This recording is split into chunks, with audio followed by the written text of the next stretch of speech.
And we're back on Monday for the EFI Hangout. How you doing tonight, Charlie? Doing good. You, Nick? Not too bad. Shitty weather. Yeah, I'm ready for this weather to be done. Yep. Give me just a second here. I'm going to share this a Yep. few places.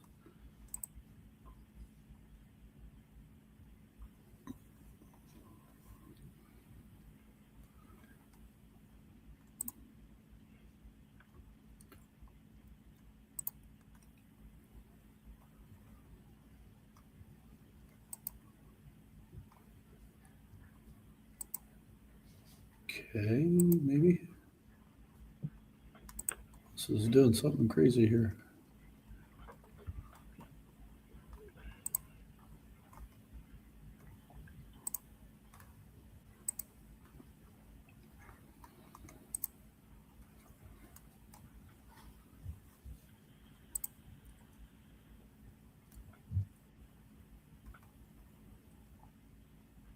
Bear with me here. I'm trying to Yep. get this to.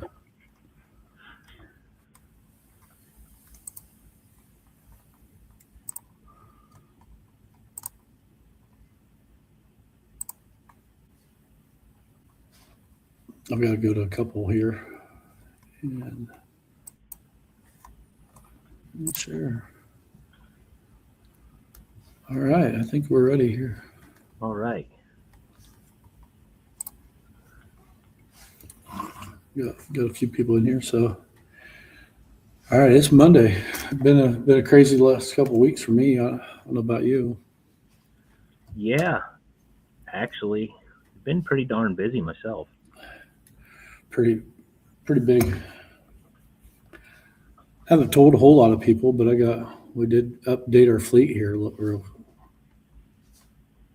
you gonna Yeah. reveal? Maybe should I do it on here? A few people. Oh, I don't know. That's up to you. Maybe see what the audience thinks. Do they want to see Charlie's big reveal?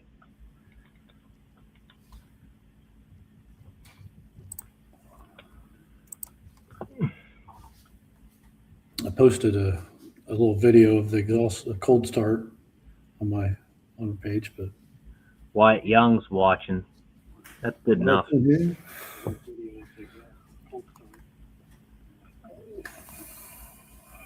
I did get a text. I didn't. I got a text from Jim Parker. I don't know if he watches this, but if he is, I'll text you back when it's over. Yeah, Wyatt struck. We're able to. We did first session with that one live. Everything looked pretty good. We had a little bit of a problem with the map sensor was reading. Before we did anything, you had a map sensor reading off. It was reading like 80 kPa, and the barometric pressure was reading 100. So we had to kind of sort that out. It was weird. We in the software, the map sensor that was selected, you had the correct part number. We selected the 3 bar, and it read correctly. So I guess What did he have in it? A 1 bar. he had the aces. Oh, I don't okay. remember the actual part number. It's like You had to select custom 3 bar. Actually, we didn't do the 3 bar. It's we selected the ACES T map, which is the temperature map, and it read fine. So it was on the wrong one. But that's the first thing I do usually if I have one that's reading weird map numbers. Is go in there and choose different maps. Usually that works. I mean, it might not be listed as the map sensor that's in it, but it reads right. yeah, we had but for the most part, it went pretty smooth. Got a little bit of something going on weird with one of the oxygen sensors, but we'll get that sorted out. Yeah, fairly common issues. I guess Wyatt said he wants to see it. We'll just leave it open here. That's good enough for me. We get anybody else in here, they'll get to see what's behind me. So we updated the fleet. We brought on a 26 Rubicon Moab. It's got the 392 Hemi, 6.4 Hemi. It's kind of cool. I didn't realize that was brand new. Yeah, it's brand new. So yeah, it's kind of fun. I did some looking. There's not much out there yet in the way of tuning, so definitely want to try to. I found some ways to shut down that MBS or whatever. Oh So yeah. definitely want to shut that crap off. I've replaced several camshafts from lifters eating the cam. So we're not gonna get crazy with it, but I would like to shut that off. Did they reintroduce that in the 392? Because I had a 6.1, and I don't believe that it had MDS. I don't know which models do and which ones don't. To be honest with you, I'm sure 2026. I'm sure they have it, but I'm sure it does. I mean, mine's 20 years older than that. What year was it? 06. Man, that's probably pretty close. I think it was 2008, but I don't quote me on that. I'm not 100% sure. I know it's a pretty bad deal though. You know, when it eats that camshaft, it stinks. Oh yeah. You know, Yeah, I've seen some pictures. Last one I did, I think, was on a 15 Cherokee with the 5.7 Hemi in it. Mm-hmm. It was a pretty bad deal. But anyway, yeah, it's pretty neat. It sounds nice. So we might delete the resonators, but I think that'll be about it. Yeah. I don't want to do anything to mess up that 70,000 mile powertrain warranty. So that's really a resonator delete on the Hemi makes a world of difference in sound. That's the first thing I did to that. Mine was a Chrysler 300 SRT8. That was the first thing I did to it, was delete the resonators. It had, I guess somebody had put Flowmaster mufflers on it at one time, but they kept the resonators on, and they really, with those resonators on, it really didn't have much difference in sound from factory. Yeah, this has got like that active muffler, so it's got like a little button you can push in there to close those flaps and oh yeah, make it quiet or make it loud. So I think it'd be kind of cool to take them resonators off. So you want it really loud, you can just kind of control it. Be kind of fun. When the wife lets me drive it, we'll see. Yeah. if. Right. But anyway, that's all the news I had. Well, I don't really have any news except for, I could show that data log actually. Let me do that. I was having a problem where my power on my car was falling off under wide open throttle. And this is a good indication of why Charlie and me, we like to preach taking data logs. And and if you posted something on our Facebook page and you see me say post a data log, I will look at it. I'm pretty confident Nick will too. And I may not respond right away. I'm pretty busy, but man, if you guys have a problem, post the data log.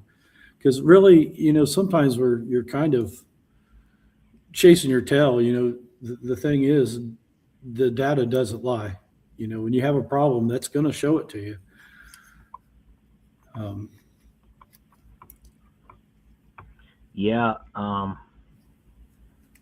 So here we go. Now let me share my screen with you here.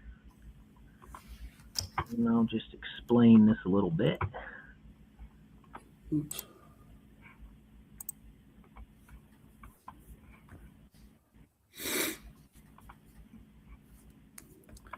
I mean, that's, with Wyatt's truck the other day, the first startup, pulling that thing up and looking and just look at those readings. Make sure, when you've installed one of these systems, going through and checking those things and seeing if you see any weird readings, that's the key right there. Yeah. People really lie, is. data logs don't. No, and a lot of times you might think you feel something and a data log shows you that you don't, or the other way around. What I've found too is, if you're in there doing some tuning and you make an adjustment, make one adjustment. Don't make three. There may be three that you want to make, but make that adjustment and see what it changes. If you're trying to get that AFR up, or you're working on tip in and stuff, and you see it going lean, or you see it going rich or hanging rich or whatever, make one adjustment, get them data logs pulled up. And when I say data log, even the monitor, if you're doing it live, look and see that the changes you're making are actually changing, that maybe you're not dealing with some other modifier like a temperature modifier or something like that. Make sure that you're doing it, because I think sometimes you can make 4 or 5 or 6 different changes and you don't know what went what way, what fixed it, what helped, what didn't. Yeah. So looks like you got it pulled up here. We just need to bring it on. You ready to bring it on there? Yeah. Okay. So what you got cooking here?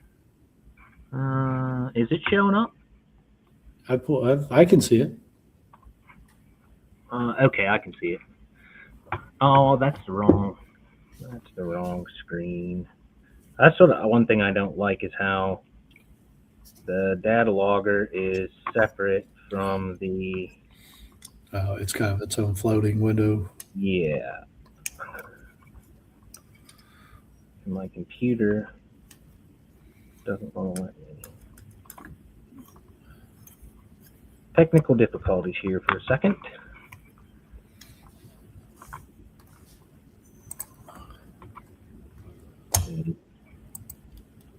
Come on. Stop sharing.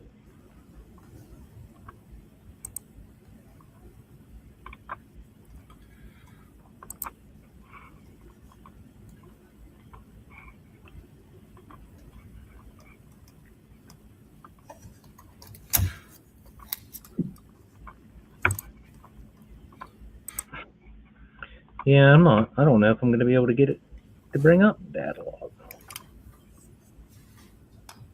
You have to share the whole screen, maybe.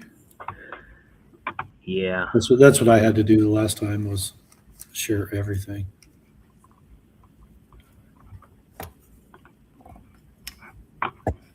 Darn thing anyhow.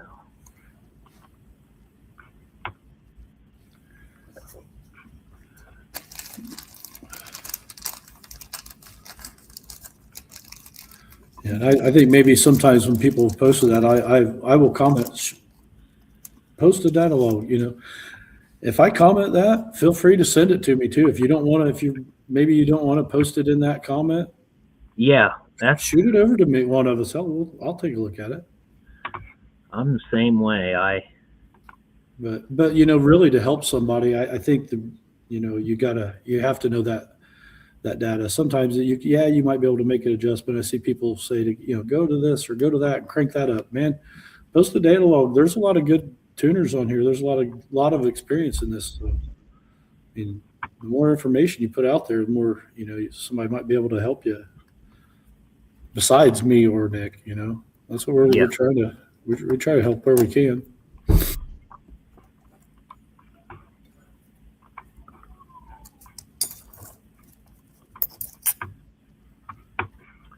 All righty.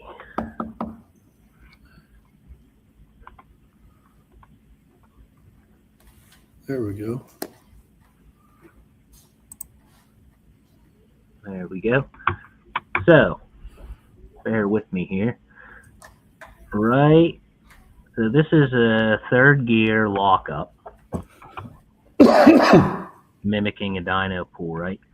So what I was noticing, I wasn't taking a data log when I noticed it. When I get up here towards the end of my pool, my power would start dropping off. I couldn't quite figure out why. If you watch the map reading, when it spikes up, 175.7, I think, was peak. And then gradually It's kind of fluctuating across that 172, and then 167. before I'm even off the throttle, it's off. It's down to What was the RPM of that change there, TN? I was trying to catch. See RPMs. You're right around with the 4,300 RPM. Yeah. Right. See, it must not. Yeah, right there. That's the end of where I let off the throttle. But what that was. So I started, trying to think of, well, that explains why my power's dropping off, because my boost is obviously dropping off. But why is my boost dropping off? Well, then, it could be a boost leak. But I know I don't have any boost leaks that big. And so I got to looking at my wastegate spring, and I have a really light wastegate spring in that. And before the routing, I did not necessarily have proper priority to the wastegate before. Now that I have my wastegate pipe angled with the proper priority, what it was doing is at whatever RPM this is, it must have built enough exhaust back pressure at that RPM where it creeped that spring open further than I had it commanded. So I went and I added another spring to it, and that fixed her. Actually, I think I have.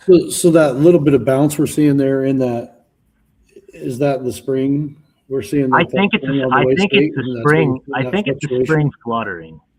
Like it was riding that spring and it's just kind of open and closing. That's why you're seeing the bounces in there. That, and I too honestly think that it could just be variations in the map sensor as well, because you don't have fuel pressure hooked up, right? Because it looks like it's all over the place. Actually, I got my fuel pressure decided it was going to start working again.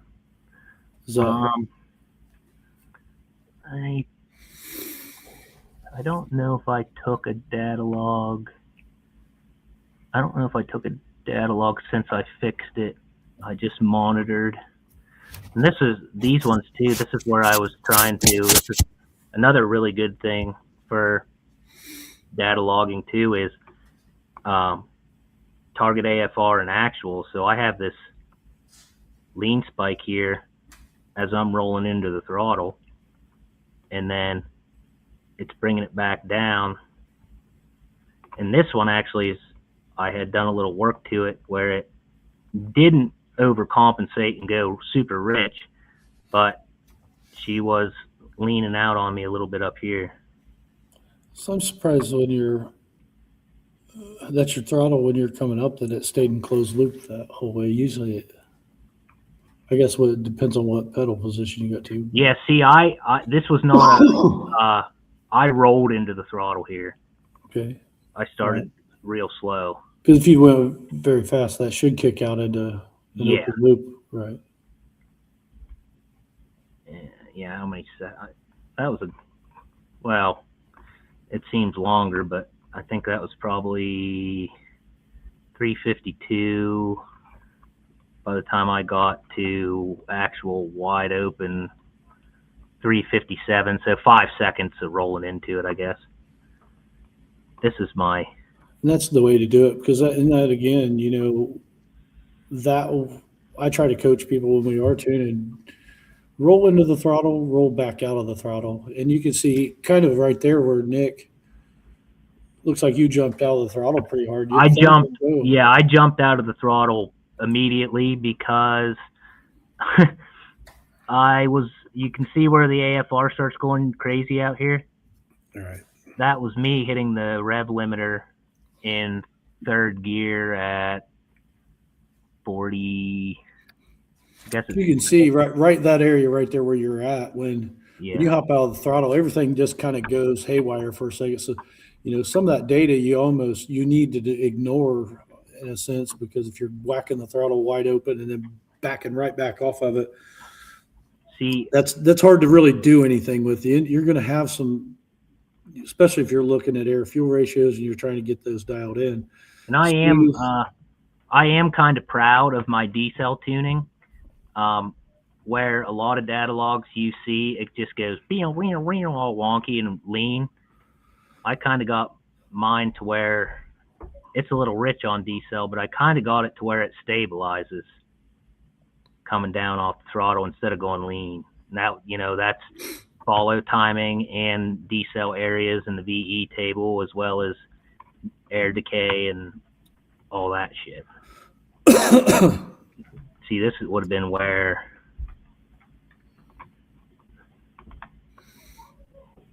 this must have been when it dropped from, I don't know what that would have been actually. Still says the throttle's, TPS state closed. This must have been where it dropped back into idle and was wonking around. But oh yeah, I was coming to a stop when I my decel's fine until right before I come to a stop, when it drops from, I think it would probably be the follow state to the idle state. When I'm coming straight to a stop, it wants to go lean on me. And I've been trying to, I can't quite pinpoint why that is happening. I don't honestly know if it might even be a mechanical problem, because I've messed with the decays a bunch. I've added fuel in my VE to those cells. And if it idles, it looks like as it idles there, it smooths out. Yeah, it does. In the end, it'll go. So like if I'm on the brakes and then I'm decelling, it's fine up, through here. And then, so this would be like where I'm actually, where I first stop. Do you have your timing over there? What's the timing doing right there where it's bouncing around? I guess that's, yeah. What RPM? Oh, this is still on diesel. That's 2400 RPM. Okay. Yeah, so I guess I shut this off. Stopped logging before I stopped logging before I ever came to a stop. But yeah, I mean, it's definitely a good thing to watch. But I like that first there where you're getting on the throttle. That's what I coach, but that's what the data I want to see when you're roll into the throttle, and it should take that. You can see what you said. That's around 5 seconds. Yeah, and that's usable data. Now that's why I like to do that too, because staying in closed loop this whole time, that's all not only being logged nicely, but it's also being added to the learn table. Clean up through there, Right. Because it's not populating the learn table if you're in open loop. But it seems to me that like where you let off really quick, that gets a little messy. But if you whack the throttle wide open, it'll be as messy or worse than when you got off the throttle. Yeah, I agree. It's hard to do anything with those. You know what I mean? You almost have to ignore that data. Yeah. Depending on what you're doing. I could probably show, if I have one in here, I could show a crazy data log. Not a crazy data log, but like one with the weird decel. Maybe on this one. What it does. Paul asked if you can play that data after a data log. Really, I wish you could, but I don't think you can actually play it. No, you're kind of scrolling through. Now, if you're in the monitor and you're live with it, you can stop and play that. Yeah, in the strip chart and the monitors there, you can play that back. Yeah. But once you shut it, I wish you could save that monitor. Maybe you can, but that'd be nice sometimes when you're in that monitor, if you're not data logging, so to speak, that you could actually save that while it was. Maybe I heard they're working on maybe some new tuning software, so maybe that'll be something we see down the road.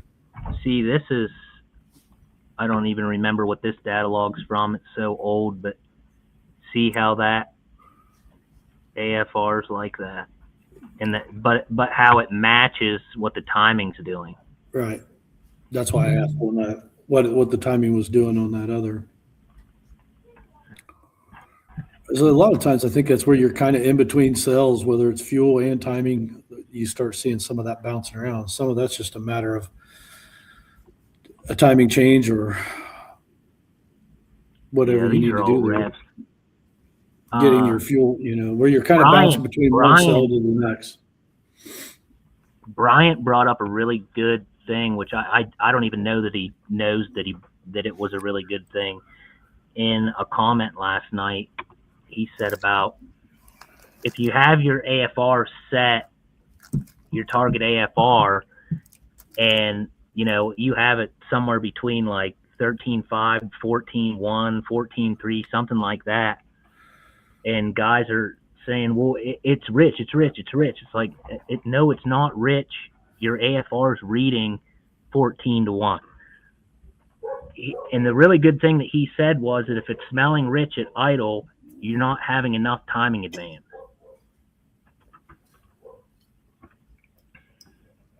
And depending on how rich it is. Right.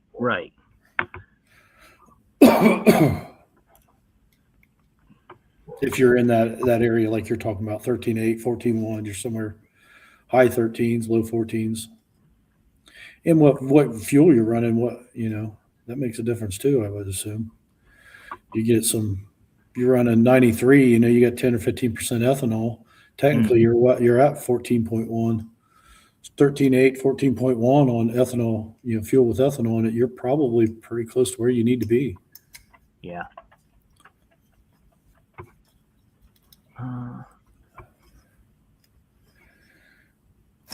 Yeah, I don't really. And if you're pulling a bunch of timing out too down there idling, trying to get your idle down, you most likely, and you've got your IX set as well as you can. You're trying to pull that idle down. You most likely have a vacuum leak if that thing's. Yes. If you're having to use a lot of timing to pull your idle down, you've most likely, and you have a rich smell burning your eyes. While I have my screen up, just for general purposes, when your tuner asks you that they want your current calibration data, like especially if they've already done a tune and they're wanting your data log and your current calibration data, when you come in here to download your tune, we want to make sure that your fuel learn table is populated. So after you connect your ECU, I need you to come over here and click read ECU up here. But before you do anything else, after it reads, just come down to the fuel tab, the fuel injector icon, and go down to 2D table and go to your fuel learn table. If you're a kill shot with 102, it'll just have one learn table, but if you're a jackpot, it's going to have two learn tables. But just check and make sure that has some values in it. And it even doesn't hurt to come down here while you're still connected and read the ECU down here for this single page. This up here is read and write entire. This down here is read and write single page. So that it just makes things a lot nicer when the learn table's populated.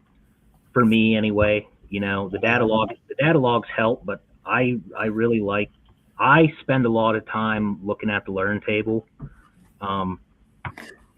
I do look at data logs and all that stuff based on more so troubleshooting problems, more so than just tuning the VE, especially like if I'm tuning open loop tuning at idle and maybe having you hold your throttle at like 15 to 2000 RPM. But out here, I don't want to send you away with a bass tune in open loop just in case that was way too lean or way too rich or something. I like to have that learn table kind of as protection. And that really helps get that VE dialed in. And my opinion too, in that fuel learn, once you're tuning it and you've got things, you got your VE table pretty well dialed in. You got your timing dialed in pretty good. You're getting good cold starts, you're getting good hot starts. You're feeling pretty confident about it. This learn data is kind of like it is your long term fuel trim. So Yes, that's exactly what it is. your closed loop is your short term. And that Yep. short term is looking to target that AFR, that air fuel ratio. Once you're really getting pretty set on that, man, popping in here, taking looks, and man, I see some areas of the map that maybe you don't normally use. If them are within 5% plus or minus, I usually don't start making adjustments to my VE table until I'm getting past that. If you look at that long term and it's between -3 or -5 to +5% that it's adding or subtracting, you're pretty well good to go. I mean, if you go into a scan tool and look at your OEM cars and look at long-term fuel trims, most of them are within 3 to 5 degrees on long term. So you could really set and chase this, say you're doing it, the morning and it heats up by noon, 3 o'clock in the afternoon, you're looking at a 20 or 30 degree difference in change. You might pull that learn data and it may be a little different 4 hours later than it is. So that's exactly what I wanted to add. Don't sweat that thing too much. If it's not, if you're getting over 5%, I mean, I don't like to see them over about that. I mean, this out here, you're probably okay even all the way up to 10%. Honestly, if everything else considered, and you're pretty well dialed in, this one here is just something to kind of keep an eye on, and you can tune from it. But I think if you get down there chasing too far, you can fight it. You got to be really careful how much you can actually. If you get everything within the range that you want it, like you said, 3 to 5% or so, and usually 3 to 5%, I'd rather see it pulling fuel out than adding, especially if you tuned it on a really hot day. When it gets cold out, it's going to want that extra fuel. Let's say you live somewhere, you drove up into the mountains, you would see that learn table would be different from the bottom of the mountain to the top of the mountain. Yep. And what I was saying is that you get everything to the point where you're not doing any more tuning really. You can let this learn table populate, and you can turn the learn off, and then your short term will take over, but it will still, with this learn table populated with the learn turned off, it will still revert to these values. And you can use those. You see this of an area that's pulling, 10% out. Go that area of VE and put that 10% back in there. Do some smoothing and stuff. And make sure your VE table so actually, I can show that. So on like Holly or HP tuners or any different standalone systems, they do have a function where you can take this learn data to the VE, but ACES, you have to do it manually. Some guys created, I think a few guys have spreadsheets out there on Excel to actually do it, to subtract it from the VE table. I just do it manually. I'll highlight this area here, and I'll kind of take an average in my head, and you don't really want to pull everything out or add everything all at one time. So this is between 90 and 110 kPa, and I'll usually write this on a tablet, and that's from 3,000 RPM to 3,500 RPM. And then I'll come over to the VE, and I'll come over here to 3,000 RPM, and 90's in between 80 and 100 on mine because mine's scaled for boost. So 90 is going to be in this 80 cell. It's going to be right in between the two, and then up to 110, which is going to be in this 100 cell for mine. This is a little complicated compared to something else, but this is just a general idea. 90 to 110, 3,000 to 500. Come here. That was about almost 5% or so, and I'm not going to pull that much out. I'll come over here to where I had that highlighted, and I'd probably do about 3%. You just hit the down arrow 3 times. 1, 2, 3. And then you'll see that it caused a dip in this table. So then you come over and do maybe 2% here, 1% here, and then you get really fancy and right click, offset selected, do 0.5%, and then you can come out here and do 0.25%.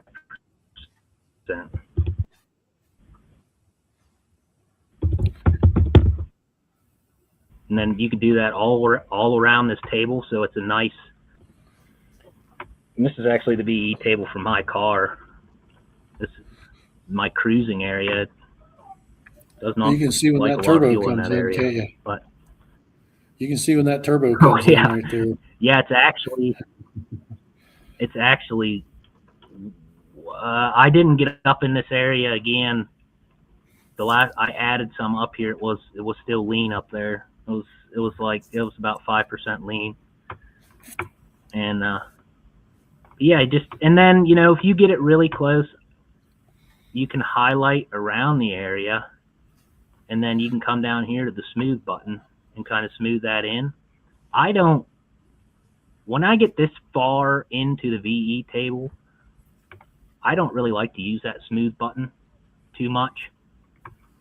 But if it's early on, especially if you're making a lot of big changes, and so many people say not to do it, blah, blah, blah, whatever, if it's early on, fresh VE, they send me a learn table and it's 10, 15% in some areas, this or that, and I take all that fuel out or add all that fuel, I'll smooth the whole table maybe 1 or 2 clicks just to make it look better. But the later I get into that tune, I don't use the smooth function. And like you showed there, when that pulled down, where you pulled that 5% out, if you highlight that whole area or the whole chart there, you could take some of the neighboring cells there, and it may pull them down where you don't want them to pull down with the smooth function. So you have to be careful. The smooth works good if you're probably within a couple percent maybe, but you got to be careful, where you're doing that at, and be aware that you could pull fuel out of another area. You fix that area, and then you make an area neighboring it out of whack. Yeah, and so you got to be aware of that. Be careful with it. I've actually ran into that problem before. When I'm live tuning my own car driving down the road, and I do not recommend or tell anybody to do this, but don't tune and drive. Sometimes trying to be quick about stuff, I'll, highlight a few, make a couple adjustments and hurry up and smooth it out. And I've ended up screwing myself before where I had a spot good and I smoothed it and then it pulled too much or added too much.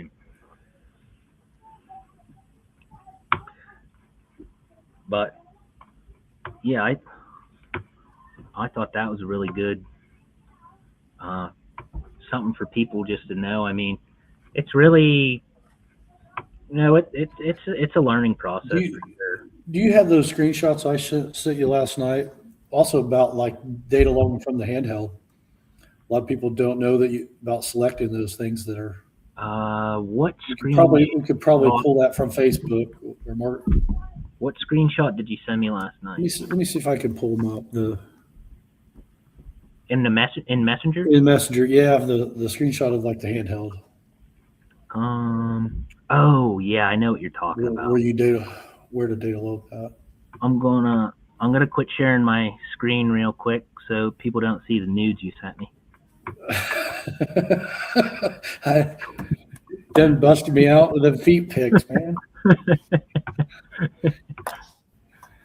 How do you think we got a new Jeep? Yeah.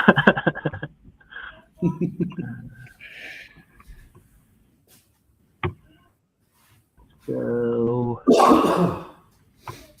here we go. Let me bring you up here. And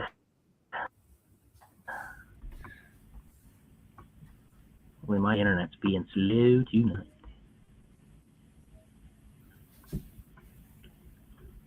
She's loading up on me here. Oh, maybe. Should have been more prepared, I guess. I guess I could have had them. I sent them from my phone, so.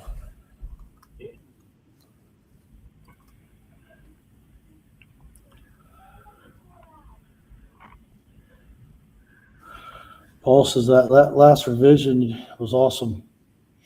Cold start's better. Oh, I've been trying to. I Put haven't been about reading the 150 comments. miles on it. It's getting better fuel Nice. mileage. Yeah, Paul did message me and say that he ran. I think he said he went down to Chattanooga for a car show.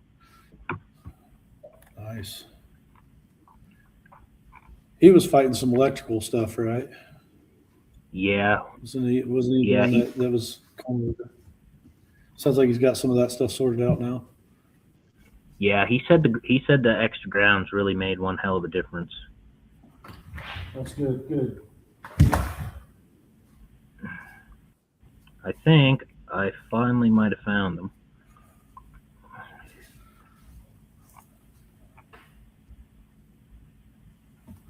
I could send them to you.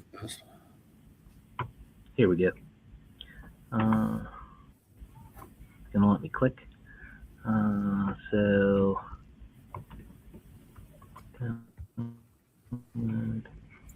and back here and X and download.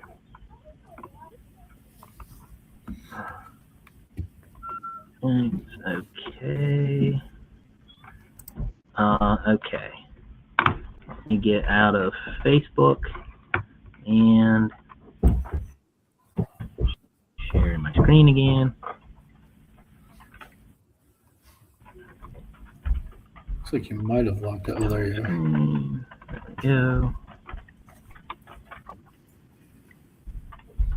All right. Let's see. There we go. Okay. Okay.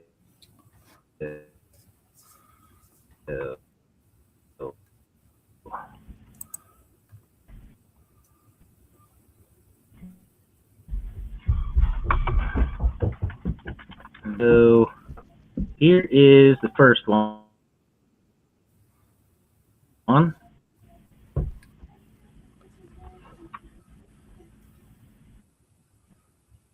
If you just want to talk on what you do here. That's just a screenshot that I pulled from the settings. Nick, I think you might be locking up a little bit of us.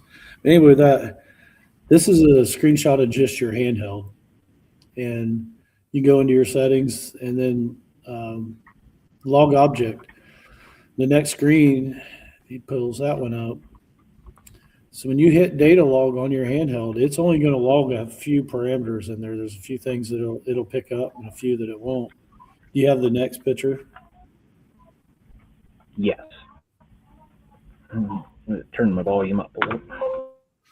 So, and here is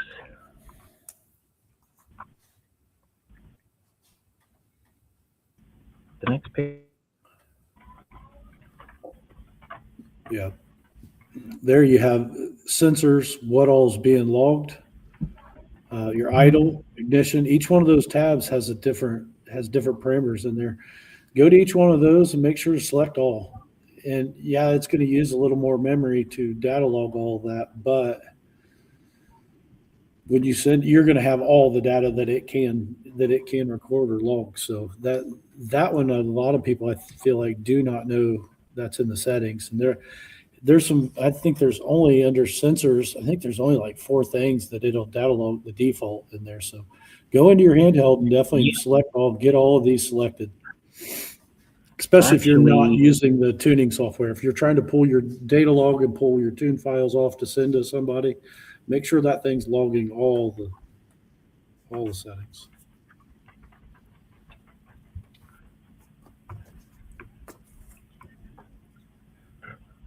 Did you say, so me and Lewis, the guy with the international pickup, his CAN cable took a crap on him.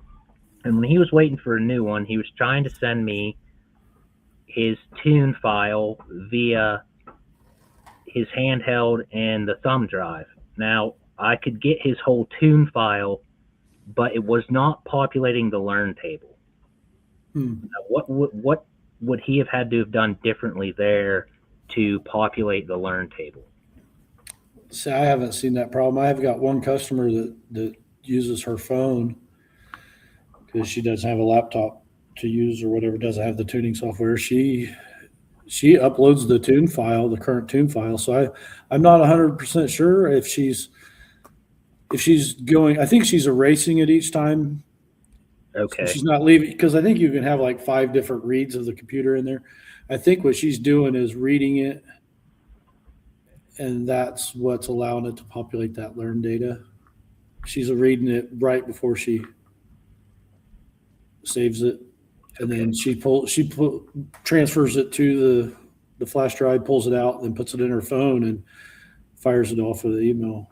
Every time that she's done it, I guess I'll have to ask her, make sure, but I'm pretty sure as long as you read current, that it should be going on there. If you're not, I'm not sure. See, that was the first time. Actually, that was the very first time that I ever did it with just the thumb drive. It's always been sent with the laptop to me, so I wasn't actually sure. Because I think as far as the handheld, just like when you put your update in, the handheld has that file in it. Nothing happens to the ECM until you actually send it to the ECM. Right. So right. if you loaded the last tune in there and they went in there and just uploaded the tune file, it would be just that. It would be the last time. So you really, I believe you need to upload it from the ECM to the handheld before you save it to your flash drive. If not, it's going to be what you sent him the last time. Mm-hmm. I think that's why you weren't maybe not seeing it populate on that, because every time she's ever sent me one, I've always had the learn data in it. Okay. So maybe it might have just been a fluke kind of thing too. Could have been. But she's the only one I have that's pulling them from flash drive.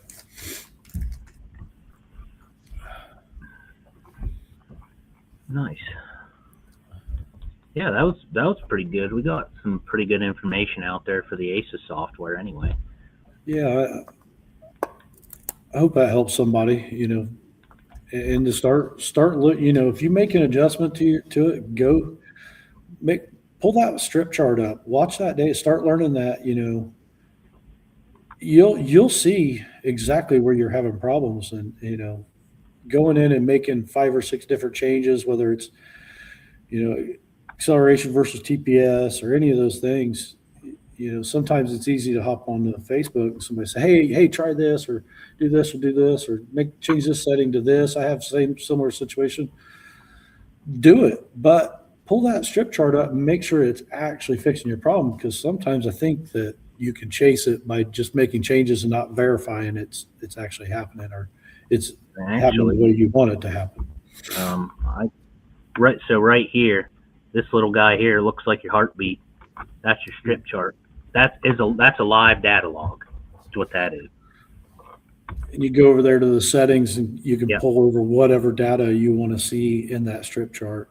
So you can see as much, or I think you can see up to 15 PIDs there, I believe. Yeah.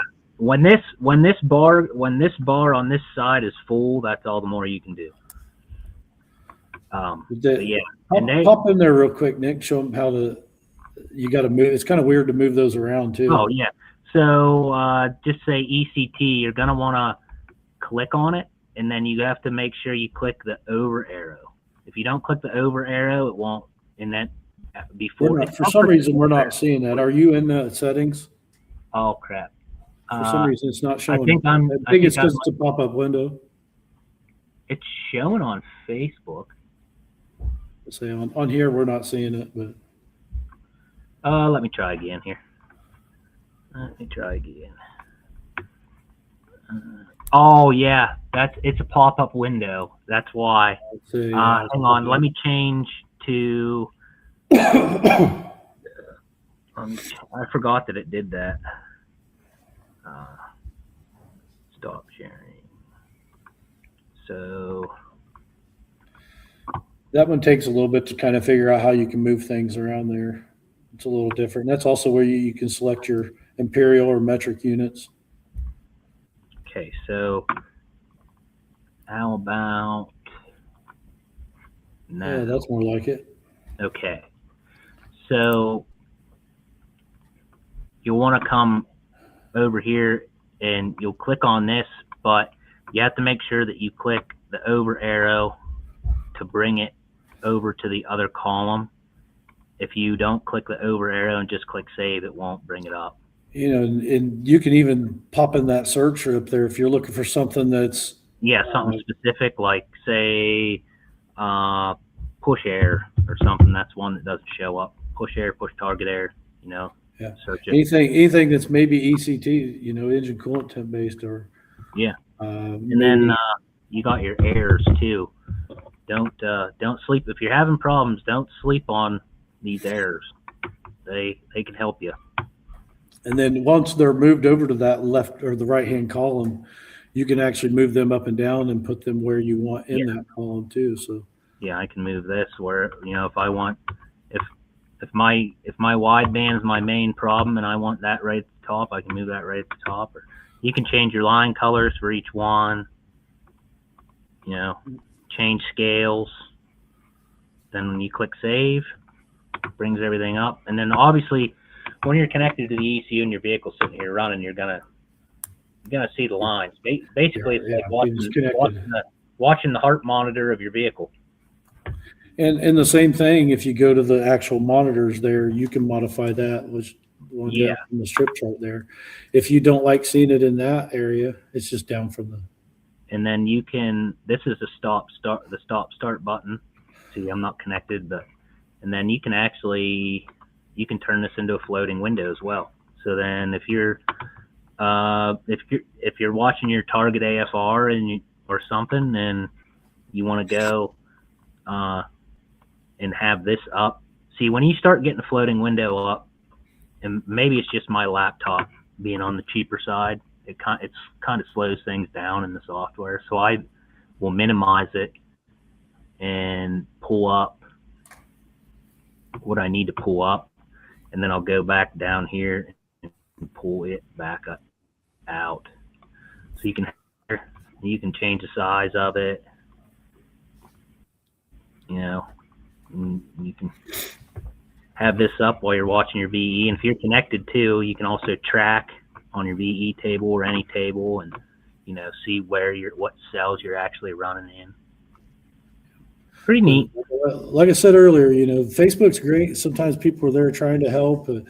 Sometimes that can lead you down a path of that guy may have had the same problem but for a different reason. So right. Not trying to sound bad here, but people lie. The data doesn't. It's the data is always going to be correct as long as you don't have a bad sensor. I guess if you have a bad sensor, you could have some, but that's also going to tell you got bad data. Up in here on the list view too, you can. This is default here, but you can actually monitor, make your own custom. Say custom 8, add, whatever you wanted to it.